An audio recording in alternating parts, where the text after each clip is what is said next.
kembali kita mengucapkan syukur atas berkat yang Tuhan berikan kepada kita pada hari ini, sehingga Tuhan masih memberikan kita kesehatan, bahkan kesempatan untuk dapat melakukan proses belajar mengajar pada hari ini.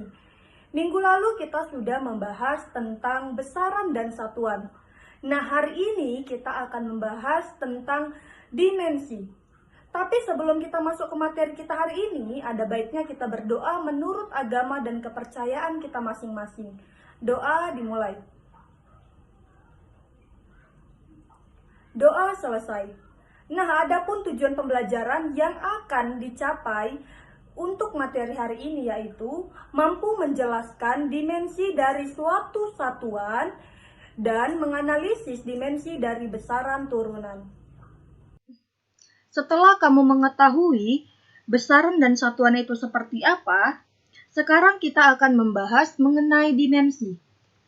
Dimensi adalah bentuk penulisan besaran menggunakan lambang satuan besaran pokok. Dengan kata lain, merupakan cara menunjukkan besaran turunan dari besaran pokok penyusunnya. Berikut dimensi dari besaran pokok. Yang pertama adalah panjang, satuannya M, dimensinya L. Yang kedua massa, satuannya kilogram, dimensinya M. Yang ketiga waktu, satuannya S, dimensinya T. Yang keempat suhu, satuannya K, dimensinya theta. Yang kelima kuat arus listrik, satuannya A, dimensinya I. Yang keenam intensitas cahaya, satuannya CD, dimensinya J. Dan yang ketujuh adalah jumlah zat, satuannya mol, dimensinya N. Nah, selanjutnya Ibu akan memberikan contoh besaran turunan dimensinya. Yang pertama adalah volume. Misal, volume sebuah balok merupakan hasil kali panjang, lebar, dan tinggi. Nah, meskipun ketiganya memiliki nama yang berbeda, yaitu panjang, lebar, dan tinggi, sebenarnya semua merupakan besaran-besaran yang sama. Dari analis dimensionalis, diketahui panjang, lebar, dan tinggi ini adalah dimensi yang sama, yaitu dimensi panjang. Nah, oleh karena itu, volume balok diketahui memiliki dimensi sama dengan dimensi panjang pangkat 3. Yang kedua adalah massa jenis atau rho. Nah, rumus massa jenis ini adalah massa per volume.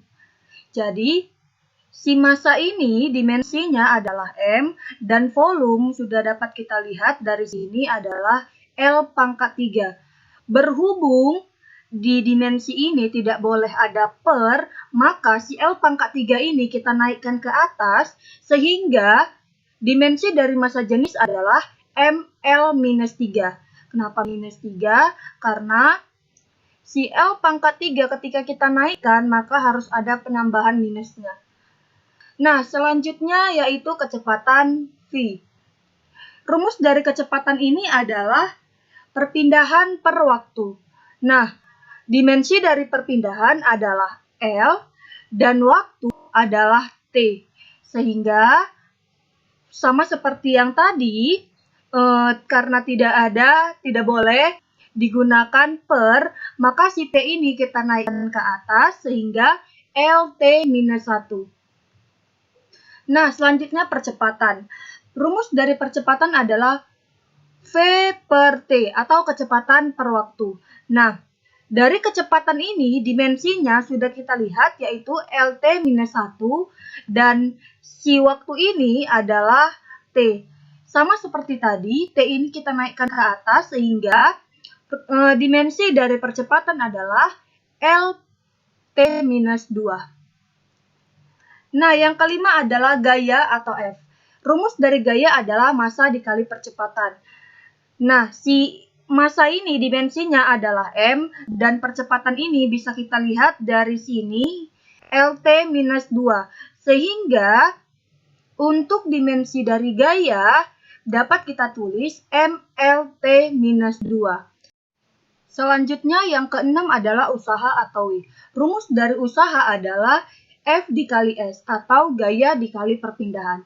Nah, si gaya ini dimensinya tadi udah kita dapat dari sini, yaitu MLT-2. Nah, sedangkan dimensi dari si perpindahan adalah L. Maka, untuk dimensi dari usaha adalah ML kuadrat T minus kuadrat. Lihat, L ini ke sini apabila bilangan dikali, maka pangkat ditambah. Kalau di sini ada pangkat 1, ini pangkat 1, ini pangkat 1, maka pangkatnya ditambah, 1 tambah 1, 2. Yang terakhir yang kita bahas adalah kegunaan dimensi. Kegunaan dimensi ada 2. Yang pertama adalah dimensi digunakan untuk mengungkapkan kesetaraan beberapa besaran yang secara sepintas tampak berbeda. Yang kedua, dimensi digunakan untuk menentukan satuan dari besaran turunan dengan cara analisis dimensional. Sampai di sini materi kita hari ini. Ingat anak-anak, minggu depan kita akan membahas tentang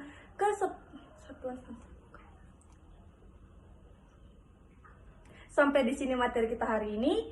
Minggu depan kita akan membahas tentang satuan standar internasional. Jadi buat anak-anak, baca bukunya di rumah. Dan ingat, apabila kalian berpergian, patuhi protokol kesehatan dan jangan lupa pakai masker. Terima kasih.